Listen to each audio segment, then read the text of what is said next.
Welcome to Maithri's kitchen. இன்றைக்கி bread biryani எப்படி பண்ணுறதுன்னு பார்க்கலாம் வாங்க. பிரெட் பிரியாணி பண்ணலாம், எப்படி பண்ணலான்னு பார்க்கலாம் வாங்க. அதுக்கான பொருட்கள்லாம் இருக்குது, வாங்க பார்க்கலாம். 1 கப்பு பாஸ்மதி அரிசி வடித்து ஆற வச்சுருக்கேன். எண்ணெய் ஊற்றி ப்ரெட்டை கட் பண்ணி வச்சுருக்கேன். 2 ஸ்பூன் நெய் வச்சுருக்கேன்.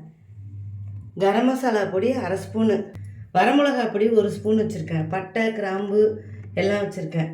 கறிகாலாம் நறுக்கி வச்சுருக்கேன். 1 கேரட்டு, 4 பீன்ஸு, 1 உருளைக்கிழங்கு நறுக்கி வேக வச்சு வச்சுட்டுருக்கேன், வேக்காடு விட்டு. பெரிய வெங்காயம், தக்காளி, ஒரே ஒரு பச்சை மிளகா, பூண்டு வேணால் நம்ம போட்டுக்கலாம், நான் போடல. இது இவ்வளோ தான் பொருள். வாங்க பண்ணுறதை பார்க்கலாம். அடுப்பை பற்ற வச்சு இலுப்பச்சட்டி வச்சுருக்கேன். கொஞ்சம் எண்ணெய் ஊற்றிக்கலாம், 2 ஸ்பூன் எண்ணெய்.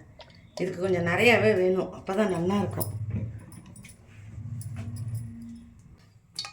பட்டை கிராம்பெல்லாம் பொரியட்டும். நல்லா பொரிஞ்சோன்னே வெங்காயம் போடலாம். இப்போ நம்ம 1 வெங்காயம் கட் பண்ணி வச்சுருக்கேன். இந்த ஸ்டேஜில் நம்ம பூண்டு போட்டுக்கலாம், நல்லாயிருக்கும். 2 பூண்டை உரித்து போட்டுக்கலாம்.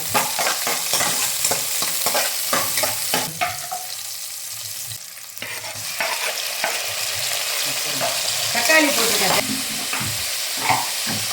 எல்லாத்துக்கும் சேர்த்து உப்பு போட்டுக்கேன். நான் வேக வச்சு வச்சுட்டுருக்கேன். நம்ம குட்டி குட்டியாக நறுக்கி இதிலையே போட்டு வேக வைக்கலாம். நான் வேக வச்சு வச்சுட்டேன். இதிலே போதும்.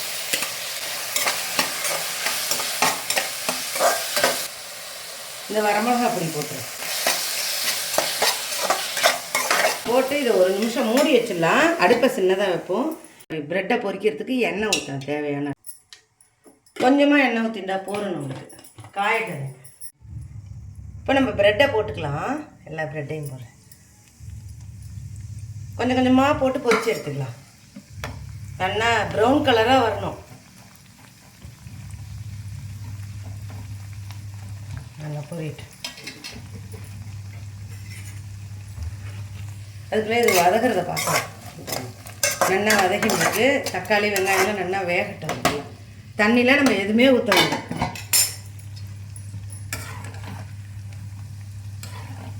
ப்ரெட்டு மீந்திருந்ததுன்னா நீங்கள் கவலையே பட வேண்டாம். இது ரொம்ப நல்லாயிருக்கும், சூப்பராக இருக்கும். என் பொண்ணுக்கு ரொம்ப பிடிக்கும், ரொம்ப பிடிச்ச ரெசிபி இது. நீங்கள் பண்ணி பார்க்கலாம், ரொம்ப நல்லாயிருக்கும். இது மாதிரி பன்னீர்லேயும் பண்ணலாம், இருந்தாலும் ப்ரெட்டில் பண்ணால் ரொம்ப ருச்சியாக இருக்கும். பண்ணி பாருங்க, ட்ரை பண்ணி பார்த்துட்டு கமெண்ட் பண்ணுங்கள் எல்லாருமே. நான் இந்த அளவுக்கு பொரிச்சு எடுத்துக்கிறேன் பாருங்கள். இந்த மாதிரி பொரிச்சு வச்சுட்டேன். இப்போ எப்படி பண்ணுறதுன்னு பார்க்கலாம் வாங்க.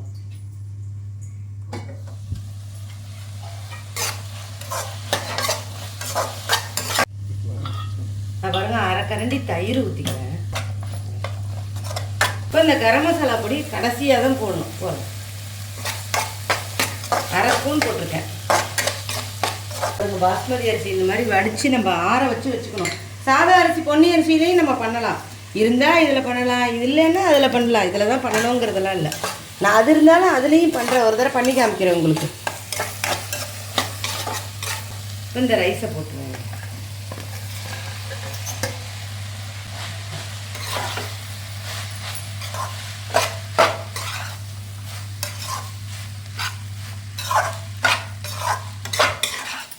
இந்த ஸ்டேஜில் நம்ம உப்பு போடுறோமான்னு பார்த்துட்டு நல்லா தட்டு போட்டு மூடி வச்சிடணும். அடுப்பை சின்னதாக வச்சு ஒரு 5 நிமிஷம்.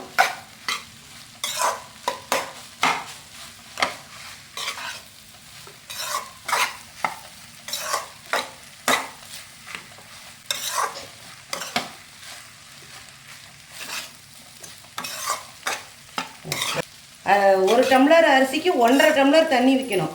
10 நிமிஷம் அரிசியை நல்லா ஊற வச்சுருந்தோம். அப்போ உங்களுக்கு உடையாது, இந்த மாதிரி வந்துடும். 2 கப்பு வைக்காதே, 1.5 கப்பே போதும். வரும் கலந்துட்டேன். இப்போ மூடி வைக்கிறேன் ஒரு 5 நிமிஷம். இப்போ 5 நிமிஷம் ஆகிடுத்து, திறந்து பார்க்கலாம். நல்லா உதிரி உதிரியாக இருக்கா? 1 ஸ்பூன் நெய் ஊற்றிக்கலாம். இப்போ இந்த ப்ரெட்டையும் இதிலே போட்டுக்கலாம். உடையாமல் கலரிக்கலாம் ப்ரெட்டை போட்டு.